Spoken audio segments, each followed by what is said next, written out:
Boa noite, a paz do Senhor para os irmãos.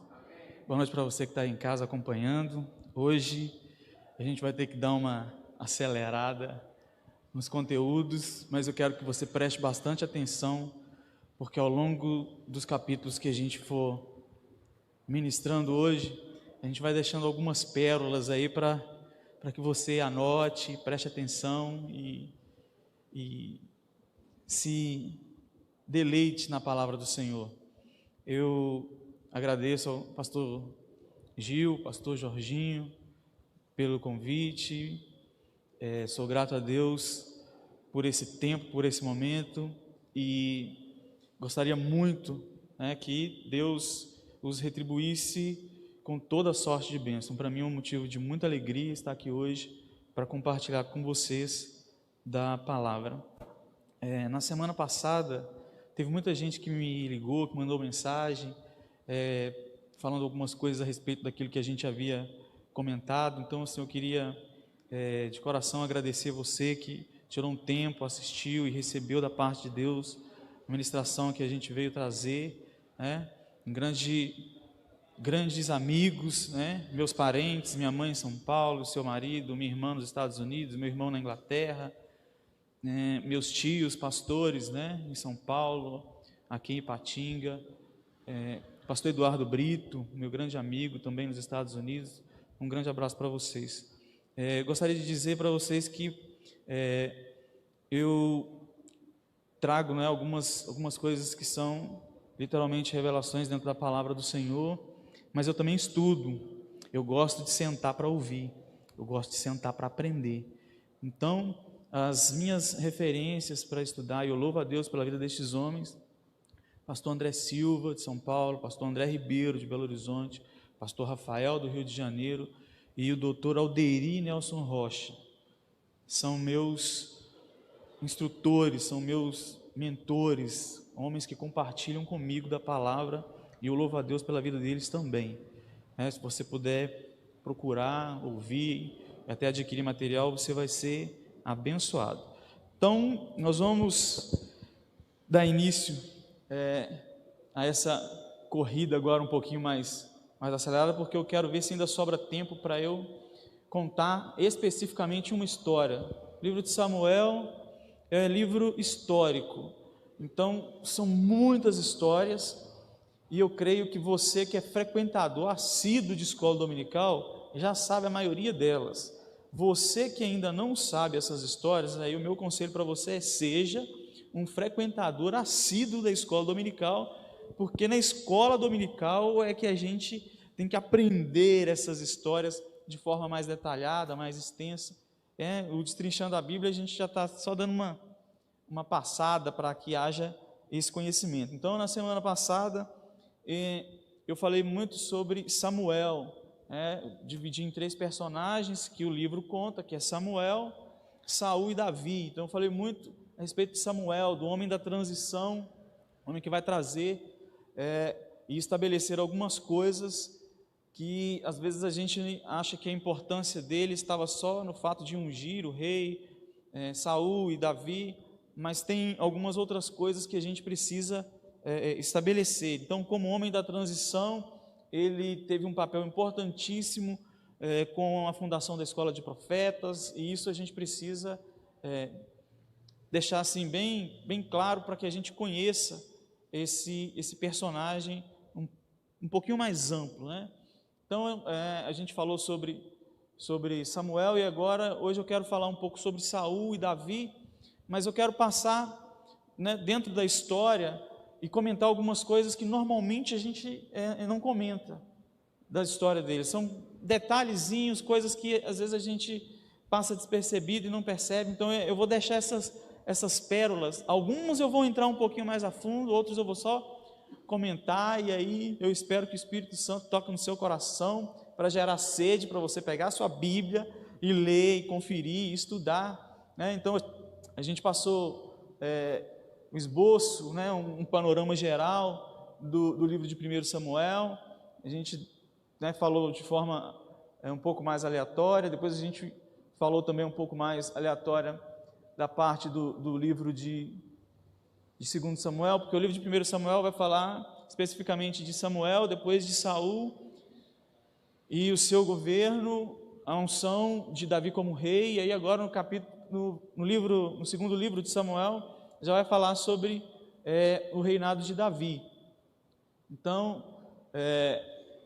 na última segunda-feira eu enfatizei muito sobre a questão de Samuel ser o homem da transição, e eu fiz um paralelo sobre homens da transição, traçando um paralelo entre Moisés, entre Samuel e Jesus, de leis e de formas e de doutrinas que eles implementaram e que às vezes a gente não tem um amplo conhecimento e às vezes passa até despercebido, né? Então nós falamos, eu falei mais especificamente sobre a questão do novo nascimento. Eu não quis entrar mais detalhadamente na questão da ceia, porque eu tenho certeza que vocês estudaram em Êxodo muita coisa, então eu preferi falar a respeito do novo nascimento, que é algo que despertou a curiosidade de Nicodemos, e Jesus foi explicar para ele de uma forma muito linda algo que Samuel já havia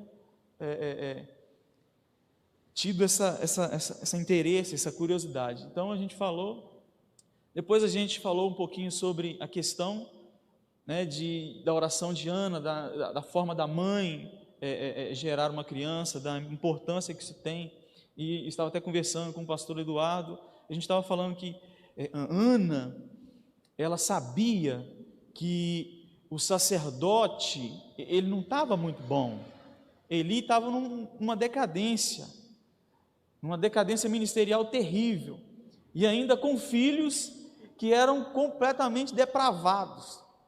Aí a mãe pega uma criança depois de desmamar e leva para que esses homens cuidem. Se você fosse olhar hoje, você fala assim, essa mulher é louca. Mas o texto vai dizer que Deus guardava Samuel.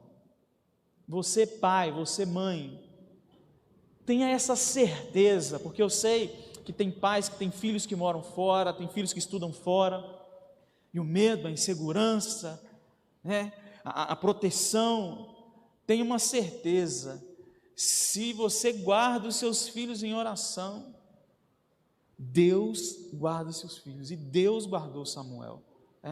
Então isso aí foi bem claro. Então, começando agora, nesse período agora que Samuel vai ungir Saul e vai sair de cena, e Saul vai começar a ser protagonista dentro do livro, eu vou pegar aqui a partir do capítulo 4 para a gente ir comentando algumas coisas. Eu queria que você que está aqui, você fosse folheando a sua Bíblia, e a gente vai passeando. Eu vou evitar de ficar lendo textos, eu vou só inserir comentários para a gente ganhar tempo. Você que está aí na sua casa também, né, você pode pegar aí, como diz o pastor Eliel, né, seu iPad, seu iPhone, seu iCaneta e anotar, porque tem coisa muito interessante que vai despertar a sua curiosidade. Então, no capítulo 4, nós temos a questão da morte de Eli, que nós terminamos a aula falando que, da forma como ele foi citado pela primeira vez, que estava sentado numa cadeira, ele foi citado da última vez sentado numa cadeira. Como ele começou, ele terminou. E a gente precisa prestar bastante atenção nisso, porque para Deus não importa como a gente começa, importa como a gente termina. E a gente precisa estar atento a isso. Por isso que o Evangelho trata de transformação, porque a gente chega num estado, mas somos transformados em outro estado, em outra pessoa. E é isso que nós falamos a respeito do novo nascimento. Então, com aquela guerra, e os filisteus, no capítulo 4, eles vieram e derrotaram o povo de Israel. Vai haver uma guerra e eles vão matar 4.000 homens, depois uma outra guerra, e aí 30.000 homens são mortos. Mas nessa guerra, eles então tomam a arca do Senhor. Eles levam, porque os filhos de Eli simplesmente acharam assim, não importa, nós vamos levar a arca, e a arca do Senhor vai dar vitória para a gente. Então a arca foi usada como um amuleto, e aí se a arca de Deus ela tem que ser tirada do seu lugar para que falsos obreiros sejam exterminados, Deus aceita enfrentar uma aparente derrota, porque Deus precisava limpar. E aí às vezes Deus permite determinadas coisas acontecer para que Ele promova a mudança. E aí o capítulo 4 vai trazer isso. E aí no capítulo 5, os filisteus levam a arca para Asdod e colocam no templo de Dagom. E aí é interessante porque agora Deus vai mostrar quem é o poderoso Deus, porque Ele se deixou vencer para Ele chegar até no ninho do inimigo, a fim de derrotá-lo na sua própria casa, uma tipologia de Cristo no Calvário, quando Ele foi ao Hades, e Ele dissipou todas as potestades, Ele tomou as chaves da morte e do inferno. É uma tipologia muito linda, porque quando eles colocaram Dagom em cima da arca, no outro dia, ele apareceu quebrado, deitado,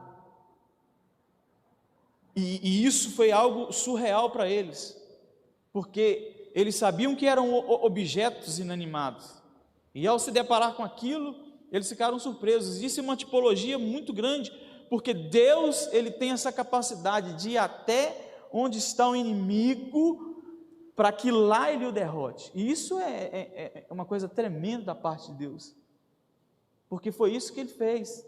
A gente não tem essa noção mais exata, mas eu não sei se vocês já pararam para perceber, porque a morte de Jesus traz essa mesma tipologia.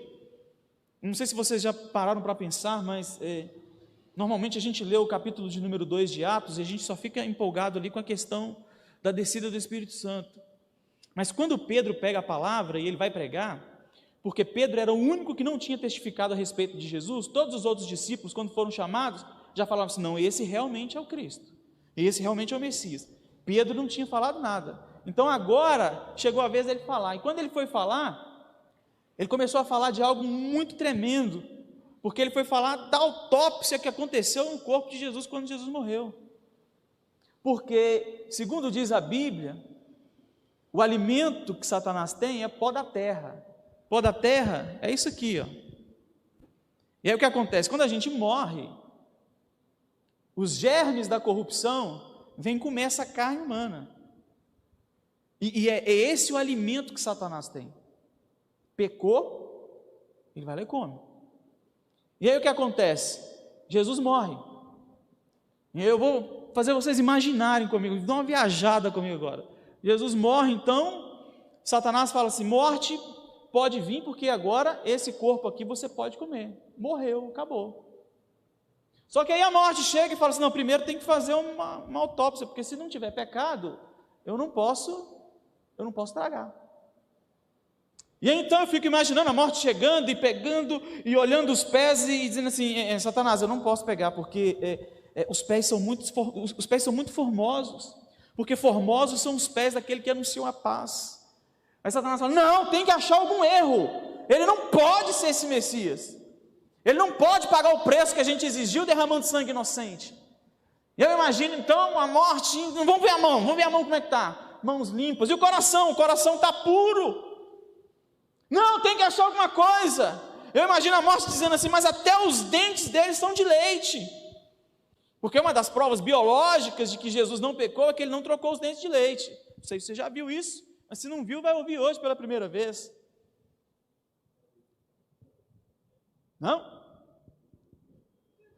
A psicanálise, a psicologia, eles têm uma lei muito, muito legal que a gente já ouviu e a gente às vezes não dá valor. Mas eles falam que quando uma criança ela troca o primeiro dente, significa que agora aquela criança tem juízo, que ela sabe que o que ela está fazendo é errado.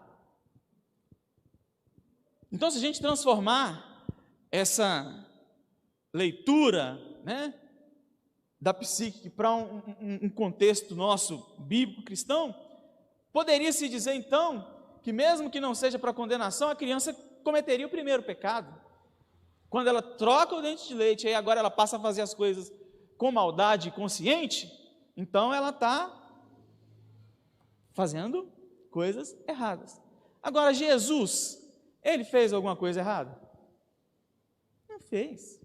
Ele trocou o dente de leite? Não trocou. Onde está escrito isso? Na sua Bíblia. Não me olhe assim, está escrito. Gênesis, capítulo 49. Pode abrir? Você que está aí na sua casa. Jacó, ele vai chamar os seus filhos e ele vai dar uma bênção específica para cada um. A partir do versículo de número 8, ele vai ser bem específico. Vai ser bem específico. E quando eu falo bem específico, eu falo bem específico mesmo.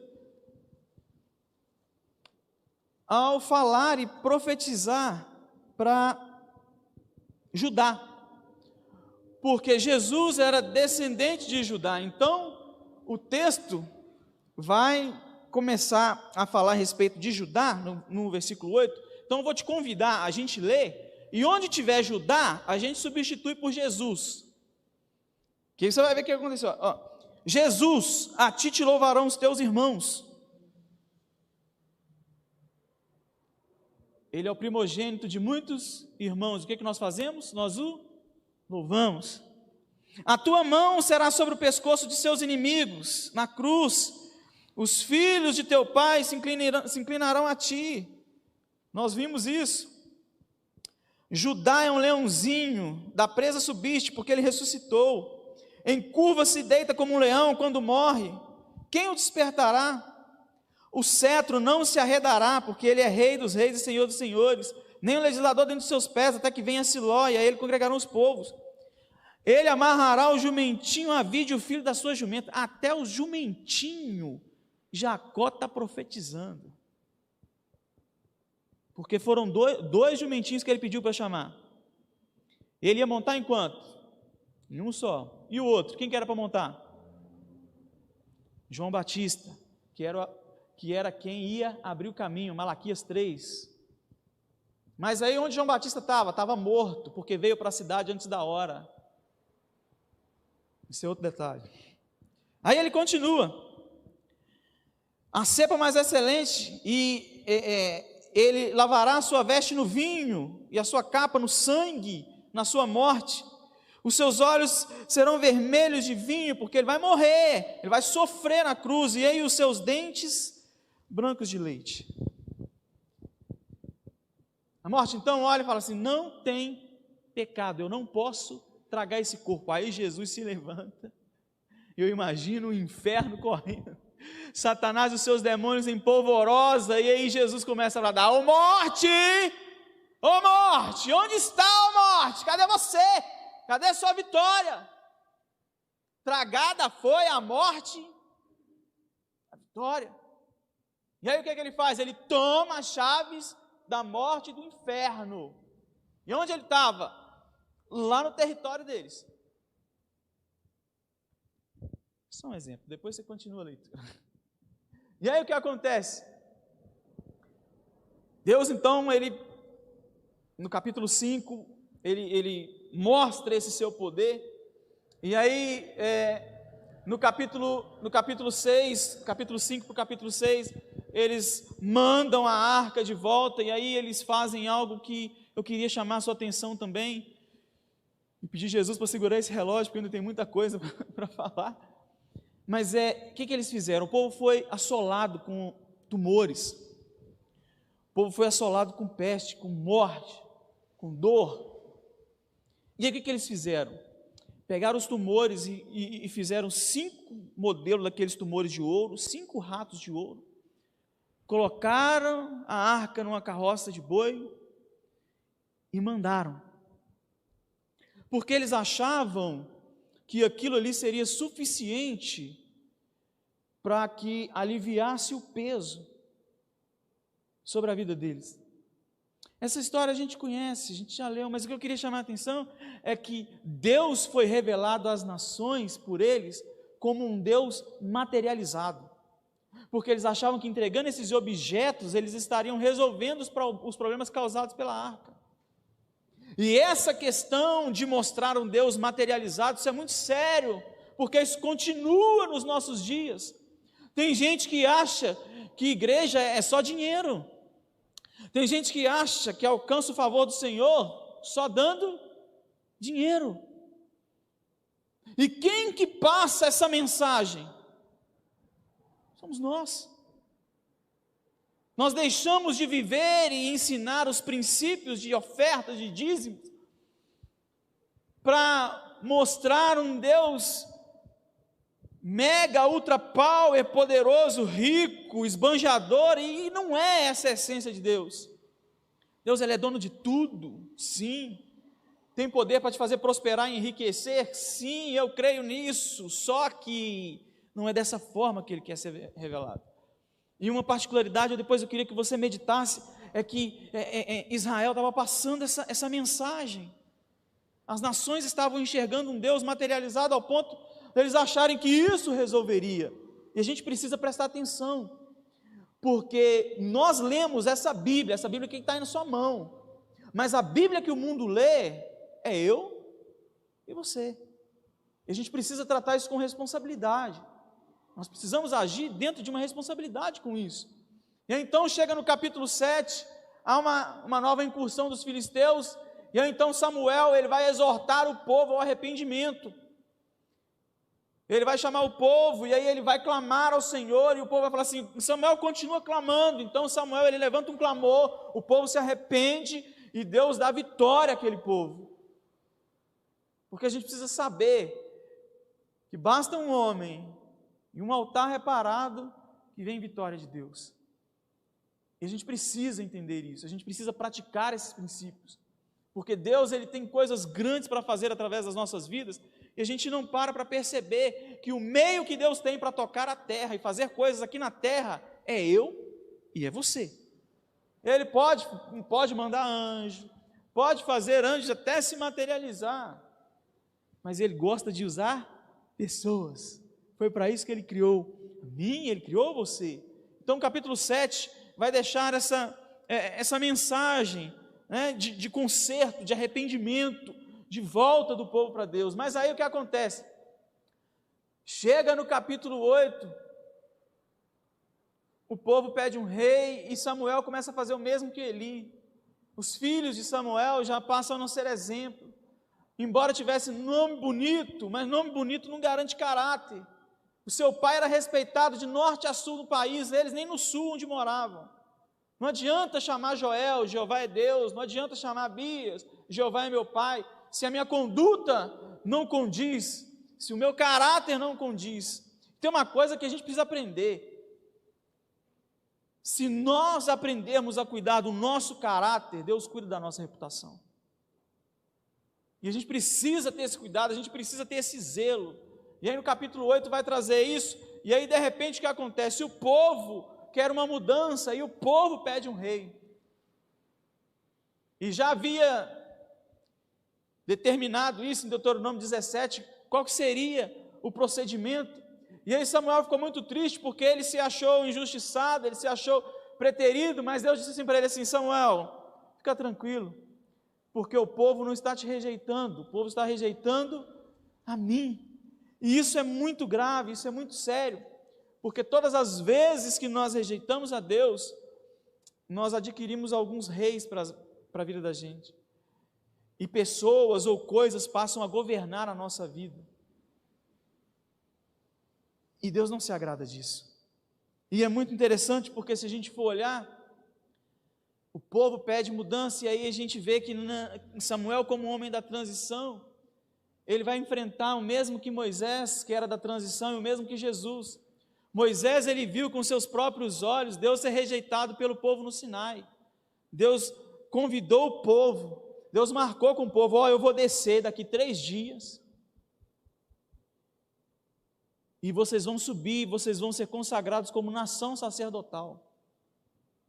Quando o povo viu a presença de Deus, gente, só de falar que Deus vai estar aqui neste lugar, no meio desse povo, eu já fico... Imagina agora vendo com os próprios olhos, um monte fumegando, buzina, aquela cena que de bonito fisicamente não tem nada, mas imagina a presença. Às vezes canta uma musiquinha, a nossa alma treme, o corpo arrepia, a lágrima escorre. Agora imagina você vendo o próprio Deus e o som da voz dele de forma audível. Mais do que isso, ei, meu Deus, eu tenho que falar. Tinha 70 povos diferentes com Israel, e os 70 escutavam Deus falar. Uma loucura. E aí o que o povo fez? Não queremos subir. Rejeitou. Moisés viu isso. Agora Samuel, como homem da transição, está vendo o povo rejeitando Deus, o governo teocrático de Deus, onde Deus é que governava, dava o direcionamento. E aí Jesus vem como homem da transição, e aí o que acontece? Ele, como Deus, ele é rejeitado. Ele, como Deus, é rejeitado. E às vezes a gente não para perceber esses detalhes, essas mensagens que estão sendo passadas. Mas Jesus, ele veio, e mesmo sabendo que seria rejeitado, ele te amou, ele me amou, e ele se entregou por mim e por você. Continuando, no capítulo 9, então agora vai ter a unção de Saul. E é interessante porque a oportunidade Deus dá sempre primeiro ao menor, com o fim de valorizar a tribo, de onde viria o verdadeiro rei, que era de Judá. Mas Benjamim jamais poderia e jamais vai poder reclamar que não teve oportunidade. E tem uma coisa que a gente precisa aprender: não importa como eu me sinto ou quem eu acho que eu sou no reino de Deus, a oportunidade Deus, ele dá para todos. Ele chama uns, escolhe outros, mas a oportunidade é para todos. Deus ama a todos, e a gente não dá esse valor. E aí Samuel, e ungir Saul, a gente sabe da história, dele caçando as jumentas, e aí ele então vai começar a profetizar. Samuel vai falar para ele a respeito do novo nascimento, que a gente falou muito na última aula, e Samuel vai ficar impressionado porque Saul era o homem mais alto do meio do povo, era o mais bonito, e ele se impressiona com esse lado externo, e isso vai fazer com que ele tente fazer as escolhas, ou achar que Deus enxergava somente essa postura, somente esse lado externo. Agora o problema é que Saul, ele já começou assim de uma forma muito, como é que eu falo, muito fraca, porque, irmãos, eu dou uma viajada assim na história. Um rapaz que não era nada, da menor tribo, de repente o profeta, o juiz, o sacerdote que era Samuel, ele chega, ele consagra ele como rei. A partir de agora, você que manda. As coisas agora é com você. O domínio, o governo, tudo. E se fosse comigo, eu saía contando para todo mundo. Só que Saul não fez isso. Sabe, acho que às vezes ele foi incrédulo com aquilo. Ele deveria ter dito tudo o que aconteceu concernente ao poder de Deus que havia tomado, mas quando ele chega para sua família, ele não fala, ele esconde isso da sua família. O seu pai pergunta, questiona, e não havia sobre ele uma mordaça dizendo assim: você não pode contar para ninguém. Não existia isso, porque o povo já estava pedindo um rei. Aí ele esconde da sua família, ele não se assume diante de Deus, e aí no dia que Samuel convoca o povo para que se haja a escolha do rei, Samuel espera que ele esteja visível e notório para todo mundo. Onde ele está? Escondido no meio da bagagem. A gente precisa parar um pouco para pensar. A nossa incredulidade, a nossa falta de fé e confiança naquilo que Deus delegou para a gente,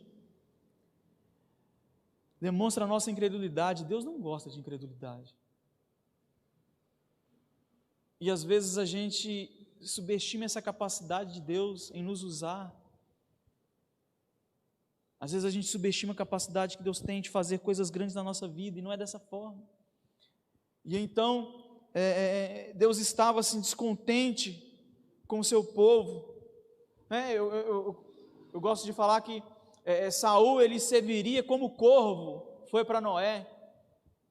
O corvo saiu e ficou lá no meio da carniçada, mas aí depois, quando foi a hora certa, Noé mandou a pombinha voltou para ele, e a pombinha foi de novo, porque havia uma comunhão. E aí eu fico pensando assim, Deus de repente manda Saul como corvo, porque daqui a pouco vai vir Davi como a pombinha para se aplacar com essa comunhão da arca. E a gente precisa entender isso, até porque quando Deus vai governar de forma oficial, Ele sempre vai mandar um corvo para poder pegar a carniça, para depois vir o pombinho e fazer a obra certa. E são detalhes que às vezes a gente lendo o texto, a gente não para pensar dessa outra forma. Então, Saul foi ungido e o povo o escolheu, para ser rei. Então começou a haver uma mudança muito grande e muito significativa na sua vida.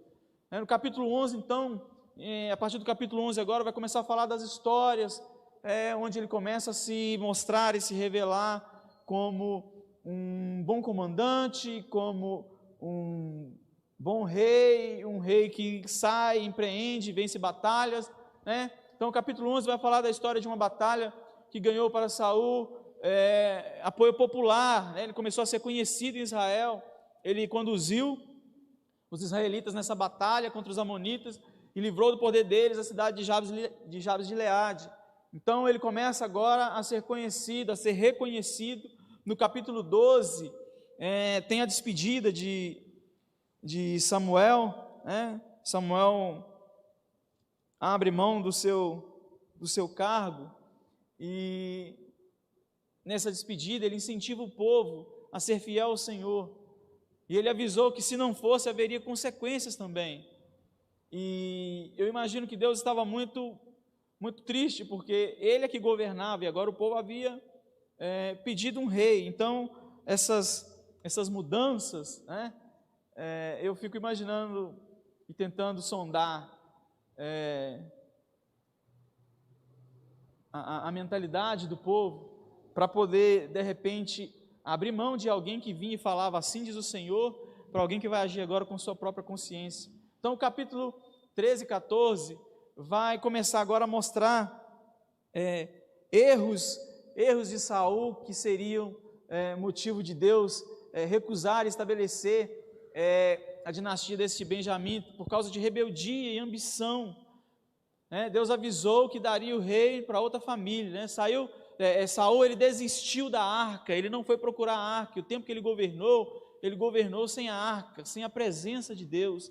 Então ele vai agir de forma errônea ao não esperar Samuel para o sacrifício. Ele vai ter atitudes completamente reprovadas pela sua ambição, pela sua arrogância, e isso vai lhe custar o reino, isso vai lhe custar aquilo que Deus havia dado a ele a oportunidade. Então no capítulo 15, Deus havia mandado ele destruir,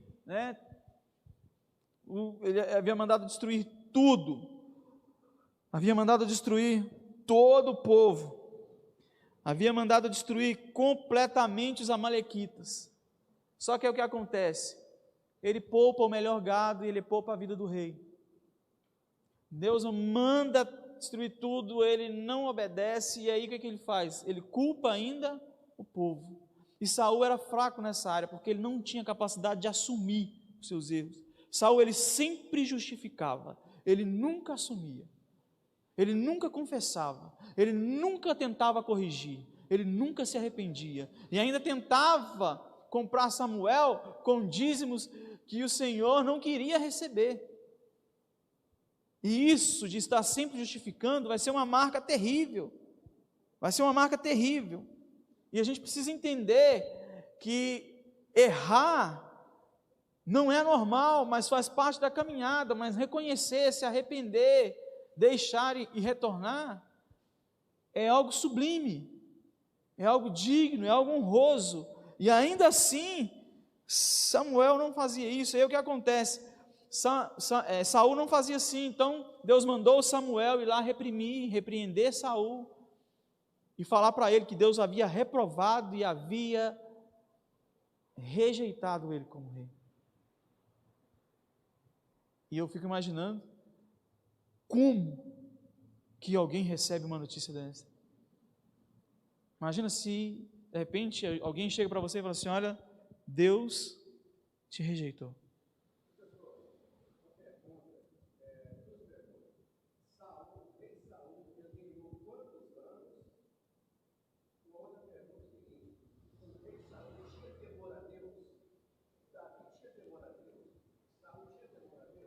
Então, estou sendo perguntado aqui sobre o tempo do reinado de Saul e sobre se Saul tinha temor a Deus ou não.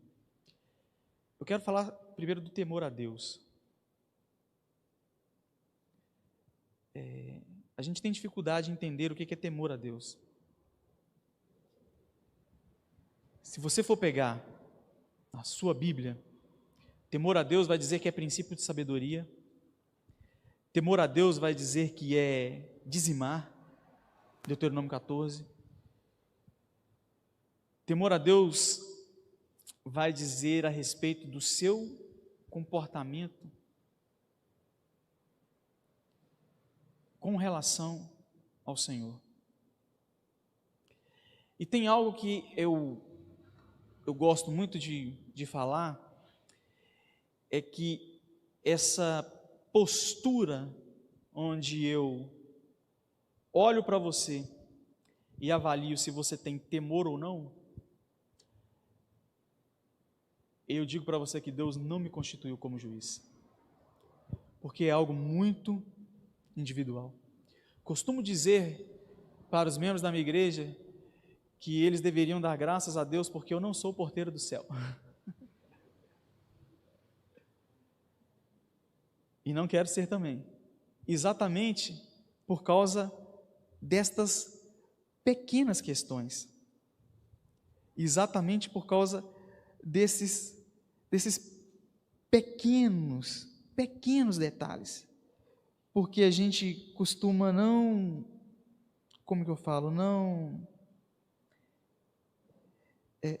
entender a individualidade. A salvação ela é individual e esses conceitos eles são individuais. E a gente aprende muito quando a gente deixa de ter uma visão julgadora para entender e cuidar da minha parte e saber que o outro ele tem esse período. Eu não sei se eu vou comentar aqui, provavelmente, se eu comentar eu já vou antecipar. Quando Davi ele vai enfrentar Golias, chega um menino, vai enfrentar um gigante, e aí ele fala assim, não, pode ficar tranquilo, porque eu já matei leão, eu já matei urso quando foi pegar minhas ovelhas. Aí eu te pergunto, quem viu? Quem é que viu ele matando o leão? Quem é que viu ele matando a urso para chegar e falar assim, não, realmente, fez, eu vi, esse menino aí, esse frango aí, ó, eu vi ele fazendo isso. Não tem. Não tem. Mas ele tinha convicção, porque ele sabia que ele tinha matado o leão, que ele tinha matado o urso, e que aquele gigante era fichinha para ele. Eu vou falar um pouquinho de mim. Substituir Jorginho, professor Marcos Miranda aqui, você acha que é tarefa fácil? De jeito nenhum. A perna treme, a barriga dói, a gente sua frio. Mas eu sei quantas noites eu entrei para o quartinho para orar. Eu sei quanto tempo eu fiquei estudando a palavra. Você estava lá comigo? Não. Tem como você saber? Não tem. Só que eu aceito o desafio porque eu fui para o quartinho, porque eu fui ler a Bíblia. Então a gente precisa ter muita atenção, a gente precisa ter assim, uma extrema atenção para poder tratar dessas coisas, para poder não assumir uma postura de julgamento. E a gente precisa ter uma atenção que eu falo que é vital. Um exemplo no capítulo 16. Quando Deus rejeita Saul, aí o que acontece? Deus fala assim: agora eu vou levantar um outro rei, você vai ungir. Você vai lá na casa de Jessé, belemita, porque lá me provide um rei. Quando ele chega, quem que é o primeiro que vem e aparece diante dele? Eliabe, bonitão, alto, musculoso. Aí ele, o que ele fala? É esse. O primeiro não era o alto, não era o bonito, não era o forte? Aí ele acha que o padrão de Deus é o mesmo, só que agora o que acontece? A escolha do primeiro foi pela aparência exterior. Agora Deus estava procurando alguém com qualidades interior, tanto é que Deus vai dizer assim para ele assim: ei Davi, foi eu que te tirei de trás das malhadas, lá onde você ficava cuidando das ovelhas, para você ser príncipe no meio do meu povo. Por quê? Porque a gente vê com os nossos olhos e Deus ele enxerga com o coração. Então, esse padrão nosso de julgamento não permite a gente ver o agir de Deus, porque a gente é muito comparativo, né? Voltando no capítulo 17, para falar exatamente disso, a gente acha que é impossível, mas olha o que Deus faz. Deus usa coisas improváveis para trazer à realidade as coisas que não são. E aí o que acontece? No capítulo 17 a gente conhece a história. Davi vai enfrentar Golias. História bonita, você já cantou música, você já ouviu mensagem, você já ouviu um monte de coisa, mas tem coisas que a gente não presta atenção. O que acontece? Golias chega e faz um desafio para eles: ei, eu quero um homem só de vocês para lutar comigo. Uma tipologia de Jesus como substituto de um povo. Davi agora vai substituir a nação de Israel. Satanás pediu para Deus sangue inocente. Eu quero me dar um sangue inocente que aí está pago. Está pago a dívida, eu devolvo a terra, eu devolvo tudo. E aí a gente fica tão bitolado com a guerra, mas é o que acontece. Ao longo da história, Deus está deixando sinais, tipologias, da forma como Ele age. E aí agora um homem eleito vai substituir um povo eleito. Há uma tipologia clara desse processo de substituição de Jesus. E aí o que acontece? O que Davi faz? Vai lá, pega a pedrinha. Quantas pedrinhas ele pegou? 5. Mas ele usou quantas? 1. Se ele tivesse pegado só 1, ele tinha acertado? Tinha, porque ele sabia em nome de quem que ele estava indo. Ele estava indo em nome do Senhor dos exércitos. Ele sabia quem ele era, ele sabia o que ele estava acostumado a enfrentar, ele sabia tudo. Ele não tinha dificuldade com isso. Mas aí o que acontece? Ele pegou mais, aí ele vai ter que enfrentar mais gigantes. Lá no capítulo 22, 21, segundo Samuel, vai ter que enfrentar mais 4 gigantes. Aí o que acontece? Na tipologia, Satanás faz o desafio e Jesus vem para vencê-lo. Aí o que acontece? Tem 4 pedrinhas sobrando. Para Davi foi 4 gigantes. Para a igreja, Jesus venceu a Satanás, aí para a igreja ainda sobrou os principados, as potestades, os dominadores e as hostes da maldade. Tipologia. Deus tratando. E a gente perdido. Aí o que acontece? É interessante que Davi tem algumas coisas, porque Davi ele primeiro venceu na sua mente, na sua fé, naquilo que ele cria. E tem uma coisa que a gente precisa falar. Davi ele foi muito inteligente, porque o escudeiro de o escudeiro de Golias, era uma das questões assim, mais importantes, porque o escudo era bem pesado, e ele, por ser grande, de alto porte, ele ia ter dificuldade para se mover, então ele tinha um escudeiro para ficar protegendo com o escudo. E aí o que acontece? Segundo os historiadores dizem, como o combate se deu num vale, então havia um ribeiro no meio, e uma parte de um vale ficava para o outro lado onde estava Golias, e do lado de cá o povo de Israel e Davi. E aí tem uma parte que ele fala assim: você está vindo para mim com pedra, você está igual um cachorro. É porque Davi, segundo historiadores, começou a correr de um lado para o outro para fazer cansar o escudeiro, para que aquele escudo abaixasse e aí não deixasse proteção. Porque se o gigante, ele é gigante e é grande, quanto maior o gigante, maior o tamanho da testa. E a gente não presta atenção nisso. E aí Davi, o que ele vai fazer? Vai lançar. Eu vou falar, tem alguém que está precisando ouvir isso. Quanto maior for o seu gigante, maior é a testa dele. Você precisa saber as armas corretas para usar. E uma das armas principais que nós temos é a nossa adoração e o nosso louvor. Cassiane fala, né? Está sofrendo louvo, está chorando louvo. Eu não sei se ela passou isso não. Não é fácil não, mas é gostoso, dói, sai espremido. Jesus, mas sai. E Deus recebe. Deus não tem prazer no seu sofrimento, na sua dor. Mas às vezes é só assim que a gente aprende. E aí o que acontece? Davi, ele corre, vai lá e acerta. E aí então vai lá, corta o pescoço do gigante, e aí passa, imagina aquele menino correndo com aquela cabeça no meio do arraial. A cabeça de um gigante não era maior que um leão, não era maior que um urso. Mas ele estava confiado, ele havia confiado, isso é por demais poderoso, e a gente precisa prestar atenção nisso.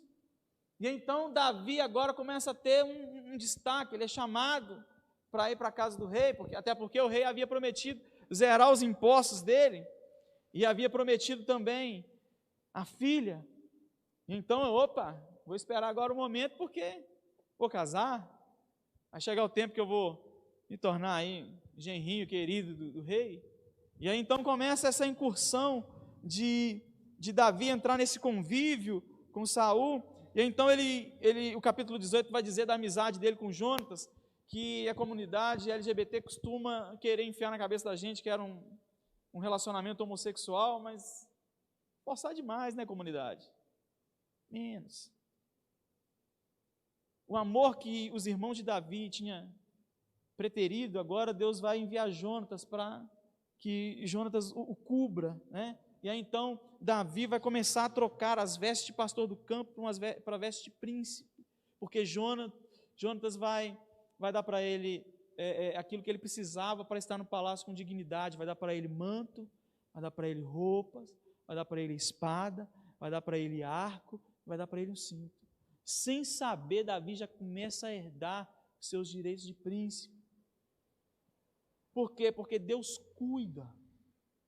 Quando a gente entra numa incursão de projeto, de propósito do Senhor, o Senhor cuida, o Senhor faz coisas tremendas ao nosso favor e a gente não consegue perceber, a gente não consegue entender, a gente não consegue trazer de forma clara, de forma sucinta aquilo que Deus está fazendo. Então a gente precisa entender essa missão, essa coisa gostosa que Deus promove, porque Ele nos surpreende, Ele é um Deus que é poderoso, e Ele nos surpreende das formas mais engraçadas e estranhas possível.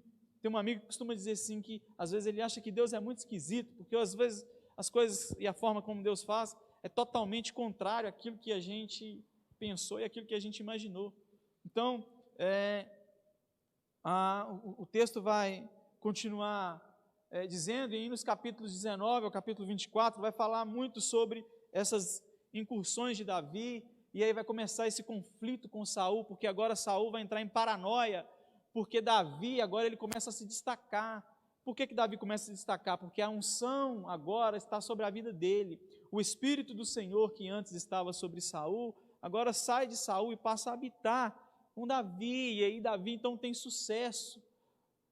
E isso incomoda, e aí Saul então tenta matá-lo por diversas vezes, e isso vai trazer uma série, né, de prejuízos. Do capítulo 23, Davi vai receber, né, a estola que incluía o éfode, né, e a caixa que continha as pedras de Urim e Tumim.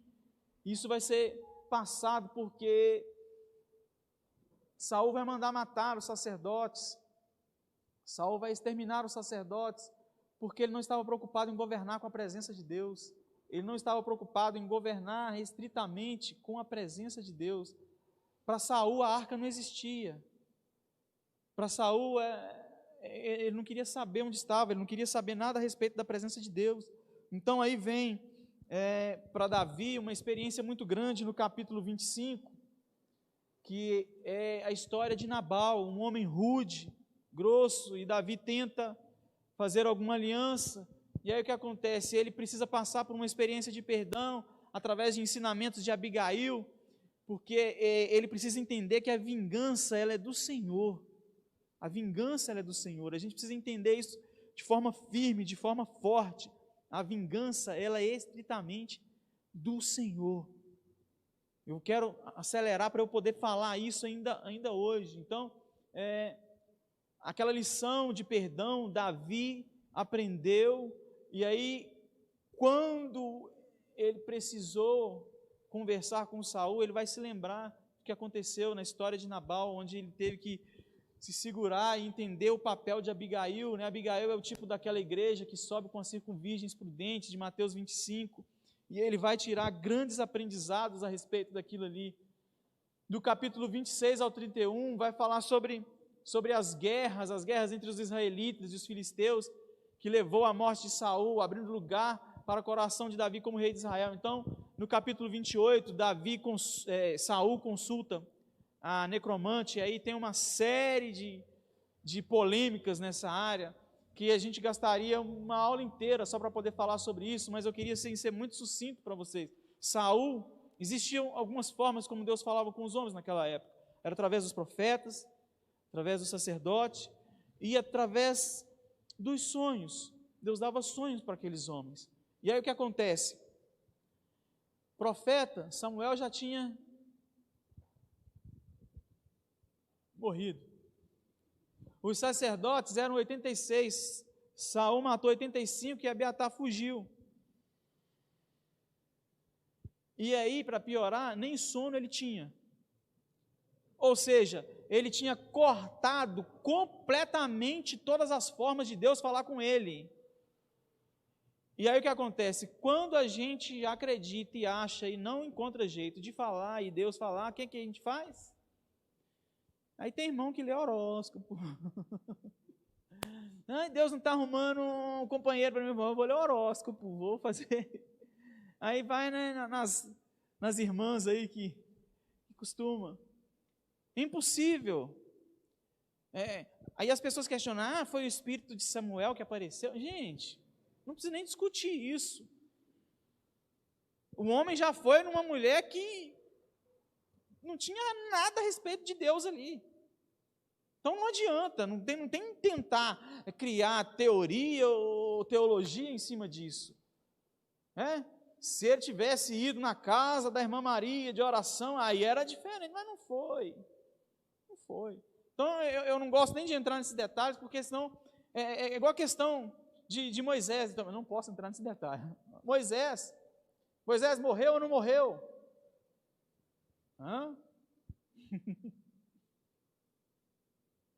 Se eu acredito que ele morreu, como que ele está lá na transfiguração? Porque se eu acredito que ele morreu e eu acredito que ele está na transfiguração, eu acredito no Espiritismo. Mas está escrito, Deuteronômio está escrito, Moisés, meu servo, é morto. Quem escreveu isso? Quem escreveu Deuteronômio? Moisés. Aí ele escreveu, Moisés é morto. A morte tem direito na carne que pecar. Moisés pecou? Pecou. Matou gente à toa? Não. Tinha direito, por que não achou? O apóstolo Paulo vai dizer que a morte reinou de Adão até Moisés, chegou nele, o negócio ficou estreito. Então são coisas que a gente precisa parar para pensar de uma forma mais ampla, né? Então no capítulo 30, Deus dá um livramento para Davi, porque ele estava querendo ir para a guerra contra o povo de Israel, e Deus faz Ziclag ser invadido para ele voltar, para ele não estar no advento da morte de Saul. E o povo de Israel não poder dizer que ele tinha matado Saul para poder reinar em seu lugar. Eu vou falar. Me guarda, Senhor, me guarda. Às vezes Deus nos leva para lugares e a gente não entende. É porque Deus quer dar livramento de quem Ele quer tirar da nossa vida. Porque quando Deus tira mesmo. E é assim que Ele faz. E a gente precisa estar atento a isso. Eu vou acelerar porque eu preciso hoje fechar um texto com vocês e o relógio aqui, irmãos, misericórdia. Então vou entrar já no capítulo, no segundo livro, só para a gente dar essa acelerada, porque eu preciso muito ministrar uma coisa aqui que Deus colocou no meu coração. Então, em 1 Samuel 29, a gente vê essa incursão de Davi, né, que os filisteus falaram assim, a gente não quer que você vá para a batalha com a gente, e aí na sua volta ele descobre que o lugar onde ele morava tinha sido invadido, e ele foi lá e perseguiu, e aí com isso a gente vê que Deus está intervindo, né? Deus não permite que ele fosse guerrear contra Saul, e aí Deus incitou os amalequitas para ir lá invadir. Então Deus faz algumas coisas para a gente entender que Ele tem o controle, e aí somente depois do seu regresso que ele ficou sabendo que Saul tinha morrido. Mais do que isso, Deus o livrou dele ser pajem de armas de Saul, porque se ele tivesse continuado sendo pajem de armas de Saul, ele estaria lá e teria matado o rei, e teria tirado sua própria vida depois, porque foi isso que aconteceu. Saul, ao ver que estava perdendo a batalha, ele pediu para o seu pajem de armas traspassar com a espada, aí o pajem de armas não quis fazer, ele se lançou sobre a espada, e aí então o pajem de armas vendo aquilo ali, ele falou assim, como que eu vou ficar aqui, e o meu rei morreu, como é que eu vou chegar diante do povo? E ele então se matou também. Deus poupou Davi de estar ali. Então do capítulo 1 ao capítulo 5, 2 Samuel, vai descrever essa luta, né, que Davi vai ter para estabelecer o seu reinado depois da morte de Saul. Davi atribuiu sua posição a Deus, ele reconheceu, né, que o Senhor confirmara rei de Israel e exaltaram o seu trono por amor ao povo, né? Mas aí dentro desse pedaço tem algumas coisas interessantes que eu queria começar a traçar com vocês para que a gente consiga fechar nesse assunto. Davi ele ficou sabendo que Saul havia sido sepultado. Só que ele não deu muita confiança para isso. E para aquele povo do Oriente, existem 3 ritos de passagem que são extremamente importantes. É quando a pessoa nasce, quando a pessoa casa, quando a pessoa morre. Deus deu tudo para Abraão. Só teve uma coisa que Abraão comprou: a sepultura da Sara. Porque isso era importante. Se a gente for estudar o funeral de Jacó, a gente vai ficar impressionado. E Davi, como rei, substituto agora, ele tinha que prover um funeral digno, porque embora Saul estivesse já perturbado, o perseguia e o queria morto, ele era ungido de Deus. Ele era rei. E o fato dele não fazer isso, né, dos ossos, dele não enterrar esses ossos, porque quem não sabe onde nem por que enterrar os ossos, vai sofrer danos graves, e porque a terra vai clamar por isso. E Davi não fez, aí o que acontece? O povo vai ficar chateado com ele, por causa de um sepultamento. Davi perdeu o coração dos homens de Gileade. Esses atos, a gente precisa entender que esses atos que a gente demonstra os nossos valores civis e sociais, eles transformam o povo. O valor que tem uma visita, o valor que tem a lembrança de uma visita pastoral, uma visita do líder, né, uma atitude social, isso aí tem um valor enorme, a gente precisa entender isso. E eu queria entrar num detalhe do capítulo 5, que no capítulo 5, Davi então vai entrar em Jerusalém e ser aclamado como rei em Jerusalém. E o versículo 8 de 2 Samuel 5, diz que a alma de Davi aborrecia cego e coxo. Algumas traduções vão dizer que cego e coxo Davi odiava. E aí o que acontece? O povo estava vendo Davi como um homem muito bom. Os jebuseus disseram assim: olha, o que nós vamos fazer? Nós vamos pegar e colocar no antemuro de Jerusalém cego e coxo. Porque aí Davi não gosta de cego e coxo, ele vai passar lá e vai matar eles tudo. Aí o povo vai ver que Davi não é tão bonzinho assim. E aí colocaram, encheram de cego e de coxo. E aí o que acontece? Davi veio com seu exército para tomar posse de Jerusalém. O que ele fez? Matou tudo, porque a alma dele aborrecia.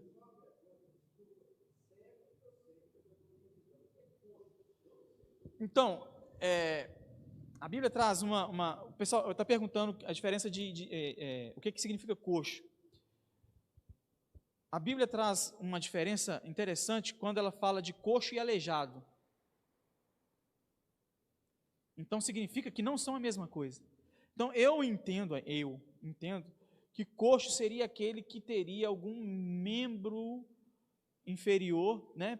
Coxa, perna, pé, decepado. Porque aleijado a gente pode interpretar como um deficiente. Isso poderia ser, mas é o meu entendimento meu. E aí o que acontece? Davi então demonstra esse lado. Ele não gostava de cego e coxo. Só que tem o seguinte: na linhagem real não pode haver acepção de pessoas, porque Jesus vai descender dele. Em Atos 10, no capítulo 10, no versículo 34, o apóstolo Pedro, em seu discurso, ele diz que Deus não faz acepção de pessoas, mas aí na linhagem real tem um rei que não gosta de cego e coxo. E aí o que Deus faz? Deus usa de Mefibosete, Deus coloca no coração de Davi uma misericórdia para a casa de Saul, e ele procura saber se tinha algum descendente. Ele descobre que Jonatas tinha deixado um filho, e aí o que acontece? Ele manda trazer para morar no palácio com ele. Quando chega Mefibosete, chega um coxo. Imagina, para quem odiava, agora vai ter que comer com ele na mesa. E aí, então Deus começa a reverter, e aí agora aquele que ele odiava, ele passa a ver de olho diferente. Mas aí o que acontece? Na linhagem real, o coxo estava resolvido, faltava o cego. Marcos 10, a partir do 46, Jesus está saindo de Jericó, e aí tem um cego jogado pelas trincheiras, e aí o que ele faz? Ô Jesus, ô filho de Davi, você vai passar direto igual Davi fazia aqui também? O termo filho de Davi era exatamente essa lembrança, essa memória. Ei, você também não gosta de cego e de coxo? E aí Jesus fala: opa, não posso passar direto. E tem alguém dizendo assim: não fala não, fica quietinho. E ele: não, ô Jesus, filho de Davi, vai passar direto assim? Não passa não, eu estou aqui. E aí Jesus volta, e antes de Jesus, é maravilhoso demais, e Jesus fala assim: o que você quer que eu faça? Ele: eu quero ver. Aí Jesus não fala assim: veja, não. Jesus fala assim: sua fé salvou. Aí a Bíblia diz que ele voltou a enxergar. Por quê? Porque na linhagem real não pode haver acepção de pessoas. Não poderia haver. E aí Jesus vem limpar. Então, trouxe isso como um dos detalhes do capítulo 5, um outro detalhe interessante do capítulo 5, né, que a gente precisa assim, parar com um pouquinho mais de cuidado, é que ninguém ainda havia conquistado Jerusalém, e ninguém ainda havia adquirido o Monte Moriá. Saul não se importou com Jerusalém. E aí Davi, então, ele vai reinar no verdadeiro lugar. Saul jamais governou ali, né? E um detalhe também importante no capítulo 5 é que aí vai começar uma amizade de Davi com Irão, e Irão vai ser um dos principais fornecedores de matéria-prima para a construção do templo, que vai ser estudado em Crônicas, Reis e Crônicas. Então são detalhes que estão falando. Deixa eu acelerar um pouquinho. No capítulo 6 e 7, é muito importante a gente entender, porque Davi agora, ele quer achar um local exclusivo para ser o centro de religião. Então essa escolha aconteceu durante o seu reinado, ele queria um lugar para se adorar ao Senhor. E aí o que acontece? No capítulo 6, ele vai lá buscar a arca, porque ele ficou sabendo que a arca na casa de Obed-edom tinha feito a casa dele prosperar. Irmãos, eu queria muito falar sobre isso para vocês, mas é Crônicas, quem estudar sobre Crônicas aí vai falar sobre isso. Do caminho da arca, do que a arca fez na casa de Obed-edom, que era um escravo, e aí, porque essa arca ficou na casa dele 3 meses, ele se tornou o principal tesoureiro do templo. Ele não era da família de Levi, ele era escravo, mas Deus abriu uma porta para ele, ele se tornou tesoureiro do templo. Eu queria contar essa história dele, mas eu vou deixar para quem pegar. Então, o que acontece? No capítulo 6, quando Davi vai buscar a arca, a gente tem um episódio, de Uzá e Aiô tentando transportar. Davi, ele quis imitar os filisteus ao trazer a arca em um carro, mas ao trazer essa arca no carro, ele estava eliminando um direito que pertencia aos filhos de Levi, aos coatitas, filhos de Coate. E Deus sabe que ninguém pode ser substituído naquilo que ele ordena. A casa de Abinadab havia sido um tabernáculo por 40 anos. E aí o que acontece? Saul nunca se importou com isso. Ele fez regressar essa arca, mas deixou ela lá. Então Aiô nasceu com essa presença da arca. E aí quando Davi manda buscar, eu fico imaginando que ele não estava acreditando que essa arca estava sendo retirada da sua família, porque ele já se sentia dono. Tipo alguns filhos de determinados líderes, que vai vendo o pai ministrando desde pequenininho, aí quando ele cresce ele acha que a igreja é dele. Eu posso falar isso com propriedade, sou filho de pastor. E meu pai é falecido, e quando assumi a igreja, disse: gente, presta atenção, eu sou filho do meu pai, mas eu não estou aqui por causa dele, não. Porque ser de uma linhagem sacerdotal é de uma coisa, agora, puxadinho, irmãos, a gente tem que aprender que a obra é de Deus, a igreja é de Deus. E isso eu deixei bem claro, meus irmãos, presta atenção, porque a obra de Deus não é uma herança familiar, ela não pertence a uma família, a um clã, ela pertence ao Senhor. Então Aiô e Uzá vão ali, se a gente pode acompanhar o verso 4 e 5 do capítulo 6, e eles vão tentando, porque aquela peça era a principal propriedade que tinha na sua casa, mas estava fora do padrão. Então, por mais perfeito que seja, quando está fora do padrão, tem morte, não prospera.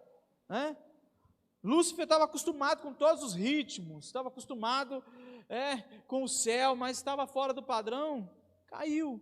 Então, nem Uzá e nem Aiô, eles eram donos da arca, eles estavam ali ilegalmente. Os levitas é que deveriam levar a arca nos próprios ombros, então eles eram um impedimento. Então, eles podem ter escolhido os bois, eles podem ter escolhido, mas não era, porque era a função dos levitas. Os bois mugem, os levitas cantam, os bois tropeçam, os levitas marcham. Os bois, eles escarnecem das varas e tornam elas inúteis. Os levitas usam as varas e tornam elas úteis e carregam nos seus ombros a glória de Deus. Se é para fazer, é você que tem que fazer. E ainda assim, Aiô e Uzá não haviam sido consagrados, eles não tinham essa autorização. Então, aí acontece de que o boi tropeça, a arca vai cair, Uzá põe a mão, Deus vem e fere, e aí Davi fala: pelo amor de Deus, o que nós estamos fazendo? O que ele faz? Ele vai lá, consulta a lei, lê Números 3, 5 e 7, fala: não, nós vamos fazer direitinho. Ele até usa um excesso de preciosismo do povo das 7 passos e sacrificar, e aquela coisa toda, e aí imagina a sua roupa toda ensanguentada do sangue por causa do sacrifício, e ele vai trazendo, e vai traçando esse caminho, mas tudo por quê? Porque ele queria governar com a presença do Senhor, ele queria governar com a presença, com a glória, com a arca, Então, ele vai trazer isso em essência. No capítulo 7, Davi, então, ele começa a sua incursão, e é algo interessante, porque Salomão vai ter paz no seu reino, porque todos os inimigos que estavam em redor, Davi foi lá e derrotou. Isso aí deu de lambuja para ele. E ele não precisou fazer essas guerras. E aí então, Davi chega para Deus e fala assim, olha, eu quero construir uma casa para você. E aí achei que Deus ia achar aquilo bonitinho, legal, mas aí Deus falou, não é assim. E isso é uma outra coisa muito legal também, porque de estudar em Reis e Crônicas também, se vocês puderem estudar sobre isso, vai ser muito bom. Deus nunca exigiu outro lugar a não ser o nosso coração. Davi queria construir uma casa para Deus, mas Deus retrucou ele e disse assim, eu que vou fazer uma casa para você. Porque na verdade, nós estamos aqui num lugar, e essa casa aqui não é casa de Deus. Deus habita dentro de mim e de você. Deus está aqui porque eu e você estamos aqui. Deus pediu para que se construísse um lugar para que o seu nome fosse adorado. E ele fala assim, construa então uma casa ao meu nome. A rainha de Sabá foi atrás de Salomão, não é para ver a riqueza dele não, foi para consultar o nome do Senhor na vida dele. 1 Reis 10, versículo 1 e 2. Então, quando a gente vem aqui para a igreja, a gente vem para cultuar e celebrar o nome do Senhor. Porque Ele habita onde? Em mim e em você. E aí Ele se faz presente porque eu e você estamos aqui. A gente precisa entender isso. Então, capítulo 8 e 10 vai falar de algumas campanhas militares de Davi. No capítulo 8 cumpre a profecia de Balaão, que ele falava sobre o cetro que seria estendido, onde Davi, então, ele se assume, é bem interessante. No capítulo 11, nós vamos entrar com uma história muito famosa, 11 e 12 contam a história de um dos piores momentos na vida de Davi, onde ele caiu em tentação, cometeu adultério e homicídio. O pecado dele trouxe consequências gravíssimas, tanto para ele como para toda a sua família. Só que a diferença na vida de Davi é que quando ele teve oportunidade, ele se arrependeu. E aí o que acontece? Ele se arrependeu diante da palavra de Deus e isso o livrou da morte. Arrependimento te livra da morte. Saul, ele só se justificava. Davi, ele se arrependeu. Eu sei que você já conhece essa história. A gente poderia falar aqui sobre inúmeras coisas a respeito de Urias, um servo fiel, que sabe que o seu coração tinha que estar no campo, ao invés de estar na sua casa. Ele foi fiel mesmo levando a sua carta, que tinha um atestado de óbito. Ainda assim ele foi fiel, não teve curiosidade para ler. Sua condenação estava ali, ele não teve curiosidade para ler, porque ele era fiel, dando um exemplo para Davi. Então, eu não quero entrar nesses detalhes, porque a gente tem que fechar hoje ainda, está faltando uns minutinhos. Do capítulo 13 ao 19, vai então trazer esses problemas, esses problemas familiares, que levaram à guerra civil em Israel, porque aí então o profeta vai levar uma palavra para ele, e então Deus fala com ele assim, a minha espada agora vai vir sobre a sua casa. E aí os problemas começaram com os filhos de Davi, com Amnon estrupando sua irmã, daria para a gente falar um dia inteiro só sobre as ações de um violador, porque aqui Amnon é um violador no sentido, numa conotação sexual, mas existe o violador intelectual, emocional, o violador profissional. São atitudes que ele demonstra que são atitudes destruidoras, e às vezes a gente está cercado de pessoas assim, a gente está sendo destruído sem saber, Então depois Absalão pegou aquilo como dor dele, e vingou e matou o seu irmão. Depois ele se levantou contra o seu próprio pai, ao ponto de pegar as concubinas do seu pai, a respeito de que ele queria se mostrar o grande e o poderoso em Israel, e ter relações diante de todo o povo, envergonhando de forma brutal, e isso vai trazer sérias consequências e sérios danos. Aí então no capítulo 19 a 21, vai ser essa fase de reconstrução, onde Davi vai resolver essas situações pendentes, vai fazer a restituição por um erro cometido pelo seu predecessor. Só que o que acontece? Nesse meio termo, no capítulo 19, Davi ele exprime a síndrome de que muitos líderes sofrem, que é a inversão de valores emocionais. Davi ele sofre demais pelo filho, por Absalão, e Absalão não estava nem para ele. O povo perecendo, o povo precisando de cuidado, o povo precisando de um rei, e ele o tempo todo choroso por um filho que queria sua morte, queria sua destruição. E às vezes líderes invertem esses valores, e aí eles demonstram a fraqueza, e a fraqueza de um líder, ela não pode ser conhecida. E os filhos de Israel ainda continuavam feridos, porque Davi, ele tinha tomado posse de um reino sem ter dado um funeral digno a Saul. E isso é muito sério. No capítulo 19 também tem uma mensagem interessante que eu gostaria de compartilhar, porque esta é uma igreja que trabalha com missões, e precisa ser bem falado isso. Davi chama Barzilai para vir com ele para o seu reino, para Jerusalém, e Barzilai fala assim, não, eu estou bem aqui, eu já estou um pouquinho avançado na idade, então eu vou fazer o seguinte, eu vou enviar Quimã no meu lugar para viver lá. É uma mensagem missionária, porque nós, quando não podemos ir, nós podemos enviar quem pode ir. Nós temos que deixar de enterrar os nossos talentos, a gente tem que entregar aos banqueiros, porque no texto de Mateus, Deus entregou os talentos, para um 5, para outro 2, para outro 1. Não tem ninguém que não recebe nenhum, ou você recebe 5, ou você recebe 2, ou você recebe 1. A questão não é a quantidade que você recebe, é o que você faz com ela. Então, se você recebe e você não tem a capacidade de multiplicar, põe na mão de um banqueiro, investe num missionário. Nesse tempo de pandemia, hoje eu liguei para um pastor, amigo meu, itinerante, disse assim para ele, assim, Deus ministrou no meu coração, eu preciso semear na sua vida. Ele respondeu assim, demorei a responder porque estava orando a Deus pedindo provisão. Falei assim, eu sou a provisão, eu sou a resposta da sua oração. Eu não posso ir, eu não posso viajar ao Brasil pregando, eu trabalho secularmente, mas eu posso investir em quem pode, quem tem esse tempo para isso. E eu estou colocando na mão de um banqueiro, então a gente precisa entender isso. Vou pular o capítulo 21, que eu quero terminar com ele.